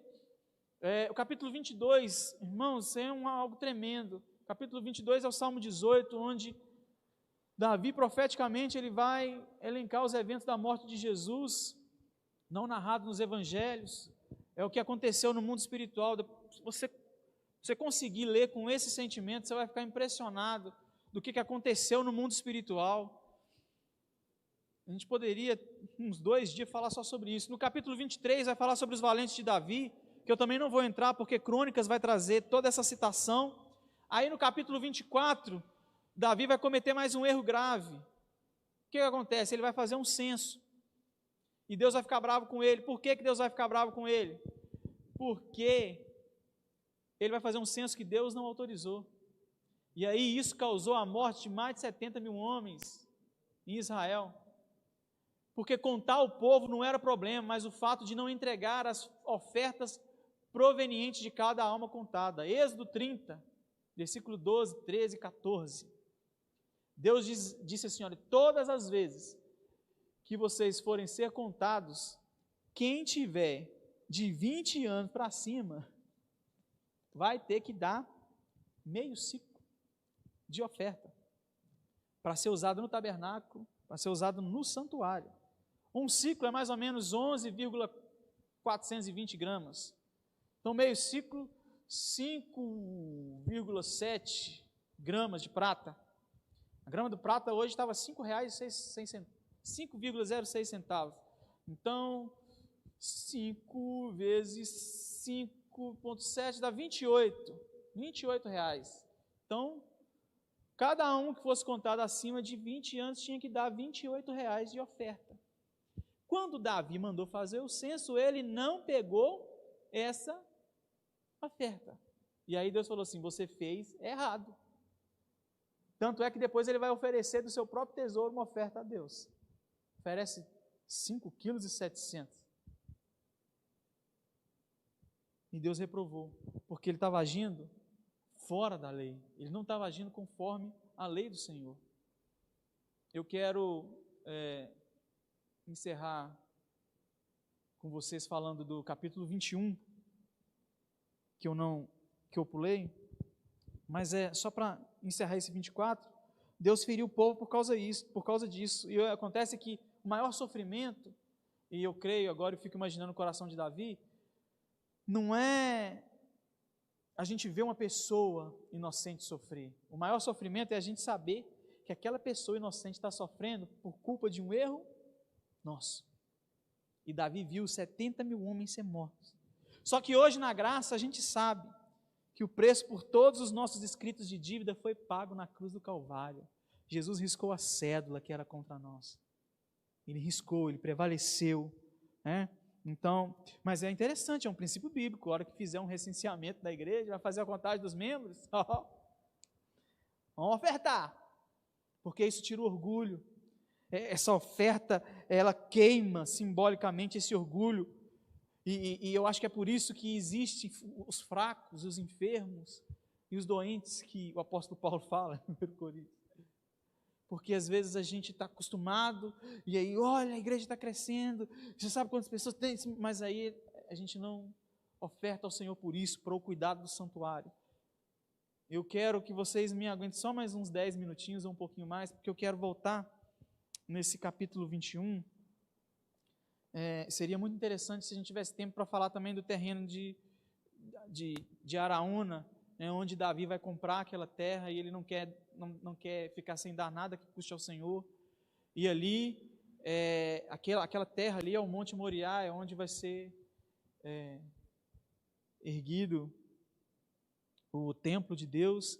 Abraão ofereceu o primeiro sacrifício lá, e só agora que Davi vai recuperar, mas é uma história assim, muito longa e não bateu. Eu quero terminar no capítulo 21, eu queria que você abrisse aí no capítulo 21, eu quero trazer uma palavra assim, bem específica que Deus colocou no meu coração, né? Porque em 2 Samuel 21 começa dizendo que nos dias de Davi houve uma fome de 3 anos consecutivos. E aí depois de 3 anos consecutivos, Davi consultou o Senhor por que estava tendo fome. Agora imagina só, um rei tem 3 anos que não chove, que o povo está com fome, e só depois de 3 anos é que ele vai clamar ao Senhor. Ô líder, tem 3 anos, suas ovelhas estão com fome, não tem alimento, você está parado aí, dormindo, você vai no congresso, você compra livro, mas sua ovelha não come, tem que ficar preocupado, pai de família, sua casa em ruína, e Davi estava desse jeito. Agora, faltavam as coisas no palácio? Faltava alimento no palácio? Tinha festa lá? Tinha. Só que aí, quando o negócio engrossou, aí falou, opa, aqui está faltando também.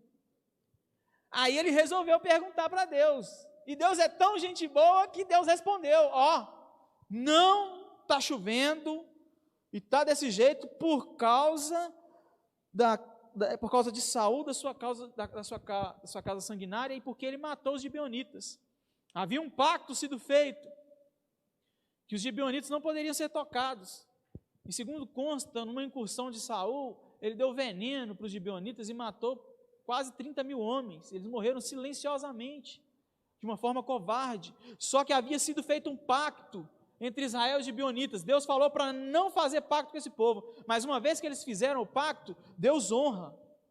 A gente precisa aprender isso. Quando a gente faz um pacto, Deus vem com sal e honra. Às vezes você chega para alguém e fala assim, aperta a mão dele e fala assim, olha, você pode contar comigo. Irmão, você falou isso, tem que contar mesmo. E eu escutei muito isso nos últimos meses, e às vezes dou até risada de tanta gente que falou que eu podia contar com ele. Sumiu. Mas Deus é tão bom que Deus providencia outros, sabe? Deus é maravilhoso. E aí o que acontece? Davi, então, quando recebeu a resposta de Deus, que era por causa de Saul, da sua casa sanguinária, dos gibeonitas, o que Davi fez? Foi lá, ô gibeonitas, está com fome, está sem chover, e eu estou querendo saber o que é, o que está acontecendo aí. E aí os gibeonitas, Davi falou assim, o que vocês querem que eu faça? Deus falou que é por causa sua. Eles falaram, então nós vamos fazer o seguinte, nós não queremos prata, nós não queremos ouro, mas nós queremos 7 homens da casa de Saul para a gente matar eles. E Davi gostava de honrar os da casa de Saul. Só sabe o que ele fez? Entregou. Poupou Mefibosete, colocou um outro Mefibosete no lugar. e entregou os 7 homens. E aí o que acontece? Eles pegaram aqueles 7 homens e mataram. E choveu? Não choveu. Rispa, uma das concubinas de Saul, que tinha 2 filhos, pegou aqueles corpos, estendeu na pedra e começou a vigiar e enxotar as aves de rapina que vinham ali. Pegou um pano de cilício e estendeu, e aí quando as aves de rapina vinham para tomar conta daqueles corpos, ela abanava e falava: aqui não, aqui não tem jeito, não tem jeito para vocês. E o texto é muito interessante, que ele deixa um tempo de princípio, dizendo para ela assim, ó, que ela fez isso desde o princípio da cega até que a água desceu do céu, no versículo 10. E não deixou as aves do céu de pousar sobre eles, nem os animais do campo de noite. E aí contaram para Davi, ó, Rispa está vigiando os corpos. Ela ficou vigiando desde que eles mataram no princípio das cegas, mas agora choveu. Era um período de uns 3 meses, uns 3 a 4 meses. E aí o que acontece? Davi falou assim, opa, então aconteceu alguma coisa. E eu fico imaginando, porque normalmente quando fala, né, imagina, você líder, você está com um problema na sua casa, você pai, está com um problema, né? E a resposta de Deus para você, ó, o seu problema vai ser resolver você entregar 7 pessoas para morrer. E Davi teve coragem de entregar. E eu creio que essas mortes, elas acontecem para uma tipologia da representatividade de um tipo de Cristo para aquela geração. De homens e mulheres que se entregam em prol de uma causa. Eles morrem em favor do seu povo, não sem pecado, mas eles morrem em prol de alguma coisa. Para que a gente estivesse aqui hoje, alguém teve que fazer algum sacrifício por nós. Talvez você está aqui hoje sentado, você está aí assistindo porque alguém pagou o preço por você. Alguém orou 1 mês, 1 ano, 10 anos, 20 anos para que você estivesse aqui hoje. Houve um preço. A gente precisa entender esses princípios, porque não há banquete sem sacrifício. Vou repetir para você entender. Não existe banquete sem sacrifício. Você vai entender melhor agora. Imagina um banquete. Imagina. Tem carne nesse banquete? A gente não consegue imaginar um banquete sem carne. Alguém tem que morrer, ou o boi, ou a vaca, ou a galinha, ou o frango, o porco. Não existe banquete sem sacrifício. Por isso que, prefiguradamente, Cantares vai dizer que nós somos levados à sala do banquete, porque Jesus já se entregou como sacrifício. E aí a bandeira sobre nós, o estandarte é o amor, porque aquele sacrifício ele foi feito de forma amorosa. Então, alguém tem que morrer. E aí Davi entrega. Então aquela mulher ficou lutando, né? Sai daqui. Eu fico imaginando aquela mulher lutando com as aves de rapina, com os abutres, né? Porque ela descobriu que a honra que ela podia dar àqueles que pagam o preço é importante. E aqueles homens tinham pagado o preço, e a pessoa que paga o preço, ela não pode mais ser criticada, ela não pode ser desonrada. Quem paga o preço não pode ser criticado. Se um amigo pagou o preço por você, nós não podemos criticá-lo. A gente não pode aceitar que se fala mal. A gente tem que fazer o que Rispa fez, pegar esse pano de cilício e bater esses abutres que vêm falar. E essa foi a atitude dela, proteger quem estava pagando o preço.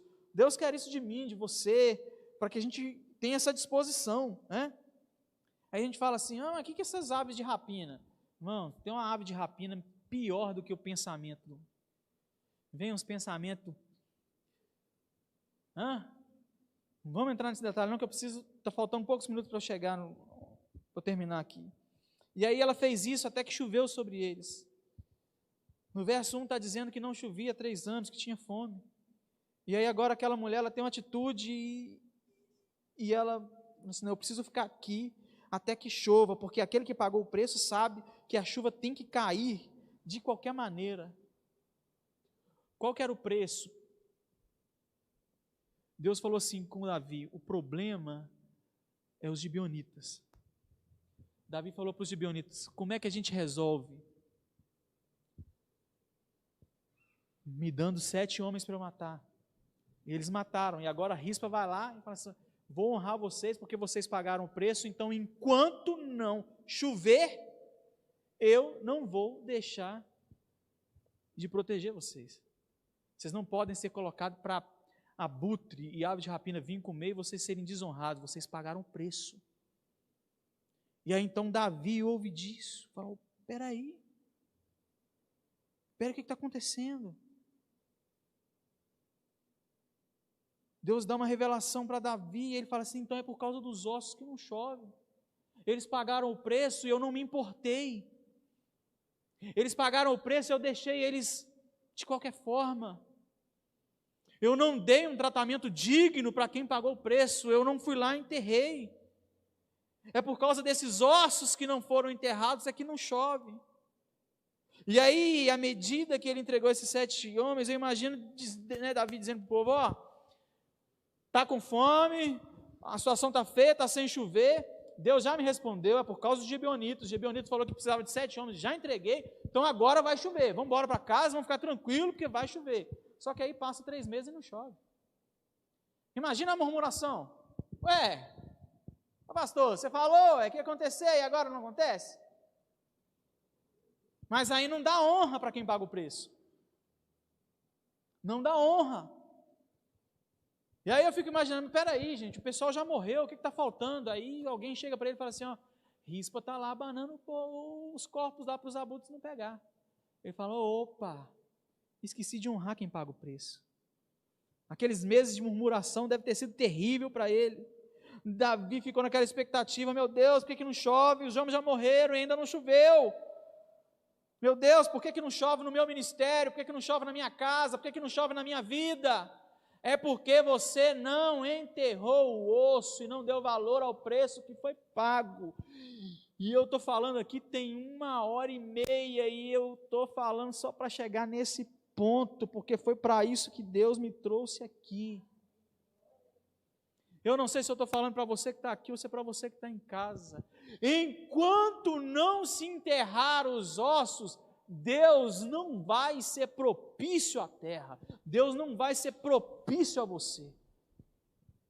É seu ministério, é sua casa, é sua vida profissional, é sua vida sentimental. Por que eu não deslancho? Por que nada acontece comigo? Senhor, eu já fiz o que o Senhor mandou, eu já obedeci, eu já fiz tudo que tem que fazer, por que não chove? Por que eu não prospero? Por que eu não avanço? Por que as coisas não acontecem na minha vida? Por que não se abre aquela porta? Ei, é porque tem osso e precisa ser enterrado. Não adianta não brincar mais, não adianta não cumprir acordo, é preciso enterrar os ossos. No verso 12, os moradores de Jabes de Gileade, eles pegaram os ossos da casa dos filhos de Saul e de Saul, e aí o que eles fizeram? Eles penduraram na cidade para ficar expostos. Só que, eu não sei se vocês sabem, os ossos, quando eles estão pendurados, eles batem uns outros, eles fazem um barulhinho. Você já viu aqueles arranjos que tem nas casas? Que tem uns negocinhos pendurados assim, e bate o vento e faz um barulhinho? Irmãos, não vai tirar da sua casa por causa disso, eu não estou pregando doutrina não, mas o princípio é o mesmo.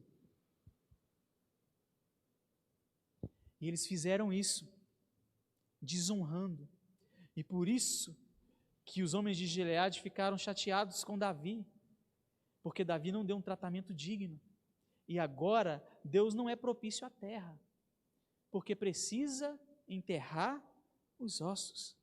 Sabe, tem 5 coisas assim que, quando um líder é exterminado, um líder cai, acontece. Primeira coisa que eles fazem: corta a cabeça dele, fizeram com Saul. Corta a cabeça, a memória dele é apagada, nada dele serve mais. Outra coisa, eles despojam as armas. Despojam as armas. Pega toda a doutrina que aquela pessoa ensinava e começa a falar mal, começa a distorcer, Quando ele estava bem, era boa. Agora vira ruim. Outra coisa que acontece, eles enviaram aquilo ali ao redor, porque a fofoca come solto, não adianta. E aí, outra coisa que eles fizeram, eles pegaram as armas e colocaram no templo de Astarote. A memória fica endemoniada. Ao invés de dar um tratamento digno para Saul, que havia sido rei em Israel, Davi permite que isso aconteça. E aí fixam o corpo no muro, né? Fixam o corpo lá no muro. É tipo como se fosse o jornal da época, né? O pessoal olhava e falava, o que adiantou ser bravo? O que adiantou fazer isso, aquilo? E Davi reinando. E isso tudo acontecendo. Aí ouvindo então os moradores de Jabes e Gileade que os filisteus fizeram a Saul, todo homem valoroso se levantou, caminhou aquela noite, tiraram o corpo de Saul dos seus filhos do muro de Bet-Sean, e vindo a Jabes os queimaram. Só que isso não era suficiente, porque não era um funeral digno. E não era suficiente para que houvesse chuva. Aí eles tomaram seus ossos e sepultaram debaixo de um arvoredo, e jejuaram 7 dias. Por mais que queime o osso, ele se sobrepõe sobre a força do fogo. Era necessário enterrar para chover. E eu quero dizer isso para você, Deus só vai fazer chover na nossa vida se a gente pegar esses ossos que a gente precisa enterrar. Que osso, pastor? Aquela mágoa. Aquele sentimentozinho de vingança.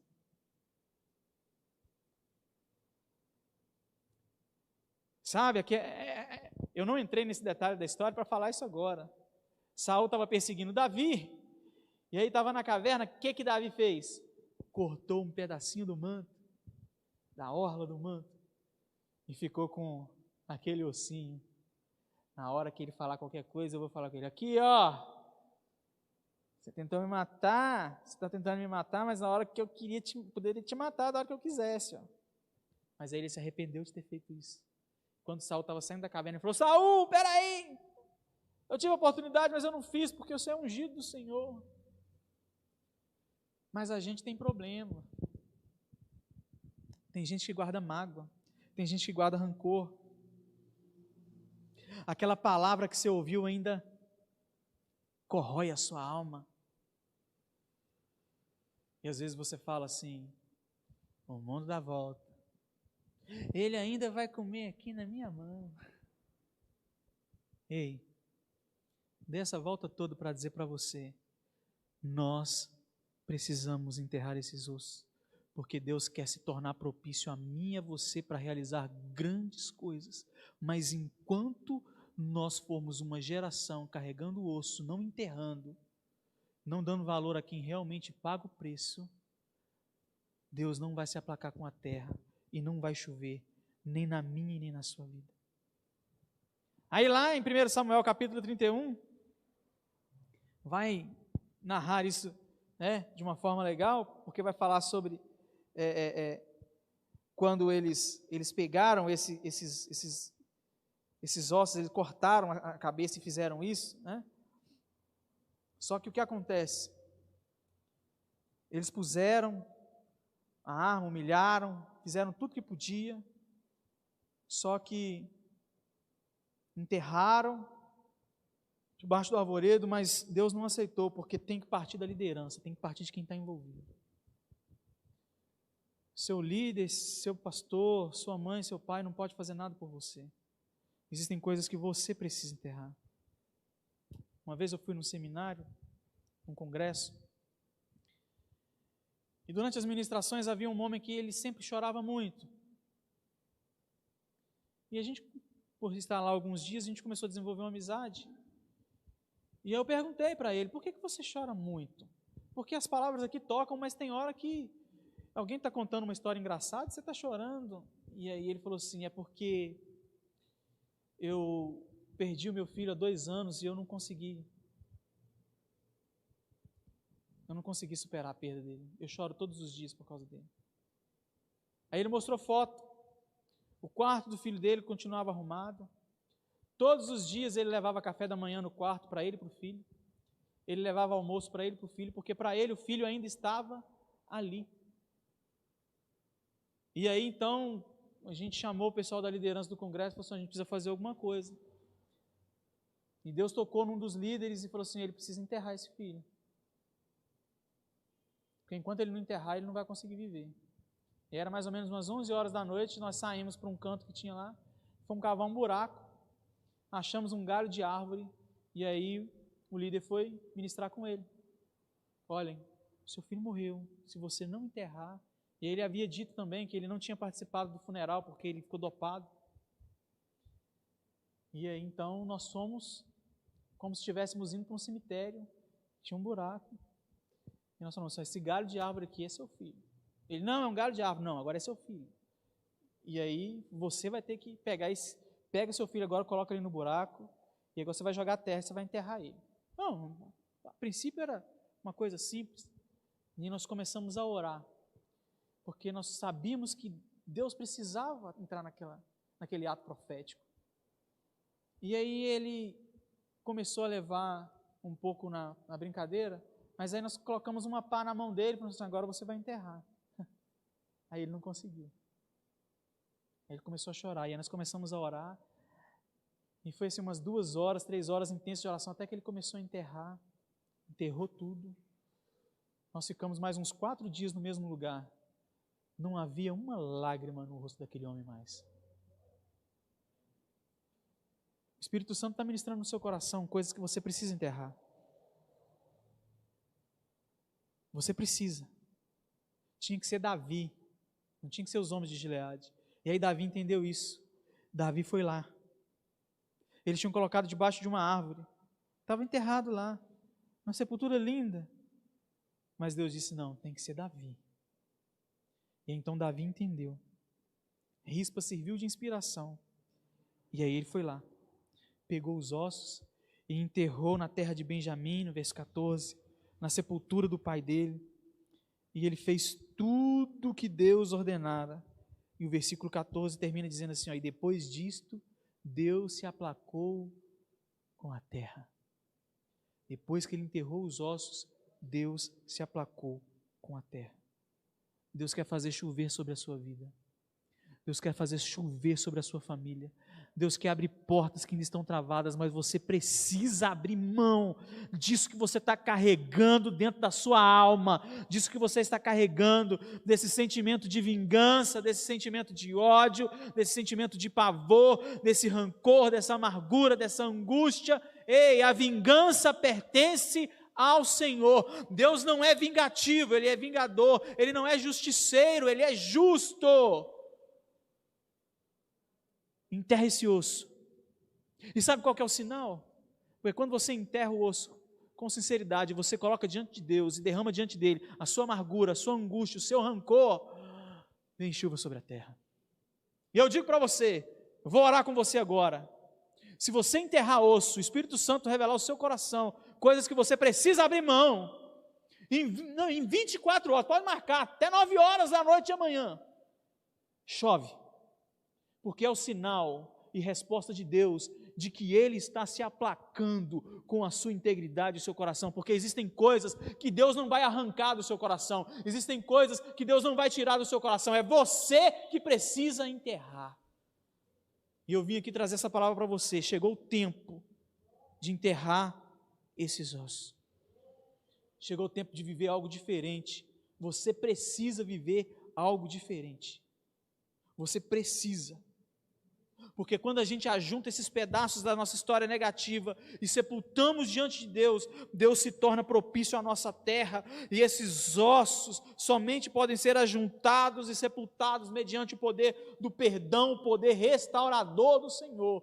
E nessa noite Ele está aqui neste lugar para se aplacar com você, com a sua história, e mudar a sua vida, te dar um novo destino, te trazer para um novo tempo, mas você precisa enterrar, se livrar dessas coisas. Feche os seus olhos, eu quero orar por você. Se você tem rancor, se você tem mágoa, se você tem tristeza no seu coração, você precisa enterrar isso, você precisa entregar isso diante do Senhor. porque isso está te travando. Isso está travando Deus se aplacar com você. Isso está travando o seu ministério. Isso está travando a sua vida. Isso está travando a sua vida profissional, a sua vida emocional, a sua vida sentimental. Mas Deus quer ser propício a você nessa noite e derramar chuva, trazer abundância de água sobre a sua vida. Que o Espírito Santo de Deus ele comece a tocar no mais profundo do seu interior, para que você venha enterrar esses ossos nessa noite. Aí onde você está, seja no seu quarto, na sua sala, comece a entregar para Deus, comece a enterrar esses ossos. Senhor, em nome de Jesus, Deus, nós entregamos ao Senhor esses ossos, esse rancor, essa amargura, essa dor, que ninguém pode tirar, nem mesmo o Senhor pode arrancar de dentro de nós, mas somente nós podemos depositar diante do Senhor. Nós entregamos diante do Senhor. Pai, eu entrego diante do Senhor todas as minhas dores, todos os meus rancores, as minhas amarguras, as minhas tristezas, Deus, porque eu confio plenamente no Senhor, porque se houver de acontecer qualquer alguma coisa, eu creio que a vingança é do Senhor, mas ó Deus, limpa o meu coração, limpa a minha alma, porque eu quero que o Senhor seja propício a mim. Eu quero que o Senhor se aplaque com esta minha terra, para que eu venha prosperar, para que eu venha avançar, para que eu venha avançar na minha vida profissional, na minha vida sentimental, na minha vida ministerial. Deus, em nome de Jesus, nessa noite, no altar do Senhor, eu entrego e enterro estes ossos, ó Deus, porque, ó Pai, eu lanço em Ti, ó Deus, toda a raiz de amargura, todo rancor, Deus, toda a raiz de vingança, todo ódio, ó Deus, eu derramo no altar do Senhor, e enterro esses ossos para a glória do Teu nome. Pai, em nome de Jesus, tem sido levantado clamores, ó Deus, em diversos lugares, em até outros países que estão nos acompanhando. Sê propício, responda-nos com chuva, Pai. Em nome de Jesus, se o Senhor está se aplacando com a nossa oração, o Senhor está contemplando a sinceridade do nosso coração, nos responda com chuva, para a glória do nome do Senhor. Que Deus em Cristo Jesus te abençoe, em o nome de Jesus. Muito obrigado aos pastores dessa casa, que Deus abençoe a vida de vocês poderosamente. Desculpa o horário, mas vocês me deram uma tarefa muito difícil. Que Deus em Cristo Jesus abençoe vocês. Não se esqueça de orar. Eu sei que você ora. Vai no quartinho? Vai. Aí lembra de mim. Ore por mim, que eu preciso muito. Que Deus abençoe a vida dos irmãos, em nome de Jesus. Amém? Posso encerrar? Vou encerrar aqui a pedido do pastor Gil. Que o Senhor te abençoe e te guarde. Que o Senhor resplandeça o seu rosto sobre ti. Que o Senhor tenha misericórdia de ti e te dê a paz e te alcance, para que esse brilho faça de você ser reflexo da glória do Senhor por onde você estiver. Deus te abençoe em nome de Jesus. Amém.